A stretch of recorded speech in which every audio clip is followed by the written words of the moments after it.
Welcome বন্ধুরা, আমি আলু আর ওলকপি, তিনটে ওলকপি জিরি করে কেটে নিয়েছি আর দুটো ছোট আলু কেটে নিয়েছি জিরি করে কেটে। এটা দিয়ে আমি ওলকপি আর আলু দিয়ে ঘন্ট বানাবো।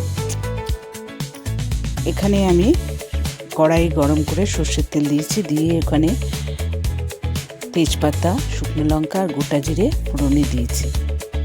দিয়ে আমি 2-3 সেকেন্ড নেড়ে চেড়ে যে ওলকপিটা কেটে রেখেছিলাম, ওলকপি ভালো করে ধুয়ে জিরি করে কেটে নিয়েছিলাম, আর সেই ওলকপিটা এর মধ্যে দিয়ে দিলাম। আর কিছুটা আলু কেটে রেখেছিলাম, সেই আলুটাও দিয়ে আমি ভালো করে সব মিশিয়ে দিচ্ছি। দিয়ে এটা 5 মিনিটের মতো মিডিয়াম ফ্লেমে আমি ঢেকে রেখেছিলাম। এটা ভালো করে ধুয়ে তবে করেছি। এবার এর মধ্যে আদা পেস্ট, হলুদ, স্বাদ মতো নুন, জিরে গুঁড়ো, ধনে গুঁড়ো, কাশ্মীরি লঙ্কা গুঁড়ো আর সামান্য চিনি দিয়ে দিয়েছি। লবণ আর চিনি যাতে ভালোভাবে ব্যালেন্স হয়, যে সামান্য চিনি দিলে খুব টেস্টি লাগে খেতে। এটা এভাবে আপনারা করে অবশ্যই কমেন্টে লিখে জানাবেন কীরকম লাগলো। এবার আমি লাল লাল করে ভাজছি মশলা সহ। ভেজে নিয়ে কাঁচা লঙ্কা দিয়ে দিলাম চিড়ে, আর মটরশুঁটি দিলাম এর মধ্যে।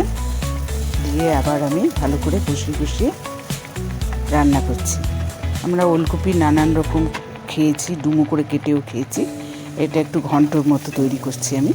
এটা জিরি করে কেটে তৈরি করছি নিরামিষ ঘন্ট। এর মধ্যে পেঁয়াজ রসুন কিছুই পড়েনি।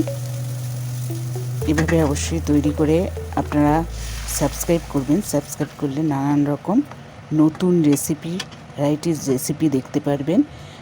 বেল আইকনে ক্লিক করলে নতুন রান্নার নোটিফিকেশন আপনাদের কাছে পৌঁছে যাবে। এরপরে এর মধ্যে জল দিয়ে দিয়েছি। জলটা দিয়ে আমি 7-8 মিনিটের মতো ঢেকে রেখেছিলাম। ঢাকনা খুলে এবার এর মধ্যে আমি গরম মশলা আর ধনেপাতা দিয়ে দিলাম। দেখতে পাচ্ছেন কত সুন্দর হয়েছে। আপনারা লাইক শেয়ার করবেন। আমার ওলকপির ঘন্ট তৈরি হয়ে গেছে।